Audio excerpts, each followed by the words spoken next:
सोचिए, सिर्फ एक चिट्ठी जो आज से लगभग 175 साल पहले लिखी गई थी, और उस एक चिट्ठी ने एक पूरे समुदाय की पहचान ही बदल दी। आज हम इसी पहेली को सुलझाने वाले हैं। बोडो या बोरो, आखिर सही नाम क्या है? ये सवाल ना सुनने में शायद बहुत सीधा साधा लगे कि भाई एक अक्षर से क्या होता है, लेकिन क्या सच में सिर्फ एक अक्षर की गलती किसी पूरे समुदाय की पहचान पर इतनी भारी पड़ सकती है? असल में यही सवाल इस पूरी कहानी की जड़ है। तो देखिए, ये मामला ना दो अलग अलग दुनियाओं का है। एक तरफ है बोडो, ये नाम आपको मिलेगा सरकारी दस्तावेजों में, कानून की किताबों में, और दूसरी तरफ है बोरो। ये वो नाम है जो लोग असल में बोलते हैं, जिसमें वो जीते हैं। ये उनकी अपनी आवाज है। मतलब एक है कागजी सच और दूसरा है वो सच जिसे हर रोज जिया जाता है। अब इस पूरी गुत्थी को सुलझाने के लिए हमें थोड़ा टाइम में पीछे चलना होगा, उसे एक पल में जहां से ये सारी कहानी, ये सारी उलझन शुरू हुई। और ये कहानी जुड़ी है 19वीं सदी के एक ब्रिटिश स्कॉलर से। चलिए कल्पना करते हैं, साल है 1846। ब्रायन हॉटन हॉडसन नाम के एक अंग्रेज विद्वान है और उनका एक ही मकसद है, हिमालय में रहने वाले अलग अलग समुदायों को समझना, उन्हें क्लासिफाई करना, और बस उनका यही काम इस पूरी कहानी की नींव बन जाता है। और फिर आता है वो पल, वो ऐतिहासिक लम्हा। हॉडसन अपनी रिपोर्ट में लिखते हैं कि ये लोग खुद को बोडो बुलाते हैं।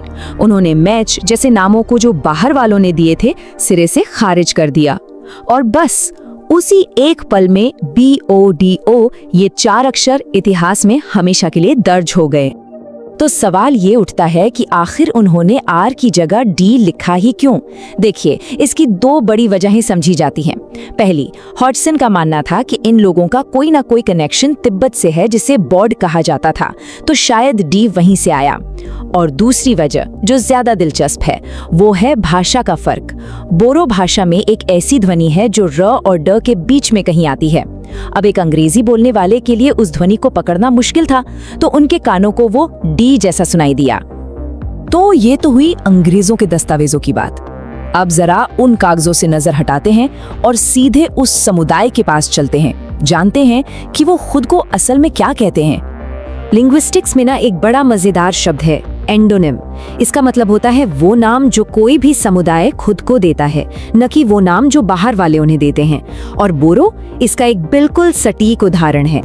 बोरो शब्द का मतलब बहुत ही गहरा है। इसका सीधा सा मतलब है इंसान या लोग। तो ये सिर्फ एक नाम नहीं हुआ, ये अपनी इंसानियत, अपने वजूद का ऐलान है। एक तरह से कहना हम लोग हैं। और ये पहचान कोई आज की नहीं है। इनके एक बहुत पुराने लोकगीत में एक लाइन आती है, कोरोसा अरी, जिसका मतलब है सबसे पहले जन्मे लोग। इससे साफ पता चलता है कि इनकी पहचान की जड़ें कितनी गहरी हैं, अंग्रेजों के आने और उनके रिकॉर्ड बनाने से भी बहुत बहुत पुरानी।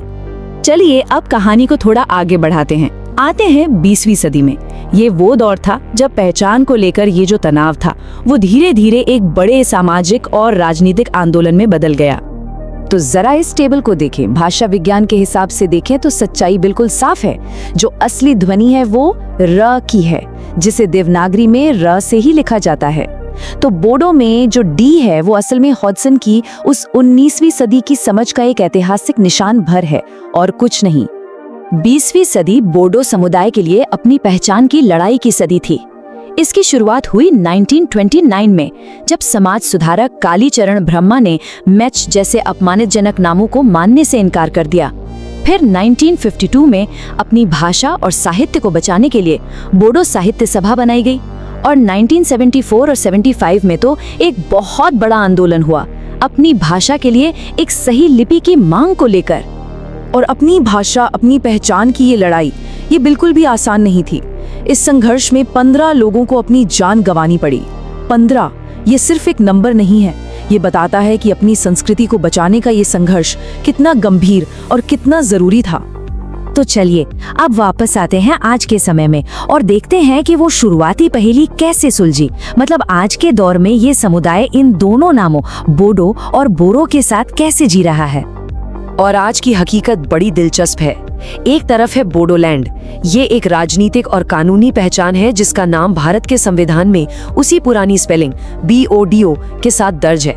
ये एक तरह से राजनीतिक सुरक्षा कवच है। तो घूम फिर कर वही सवाल आता है, नाम में क्या रखा है?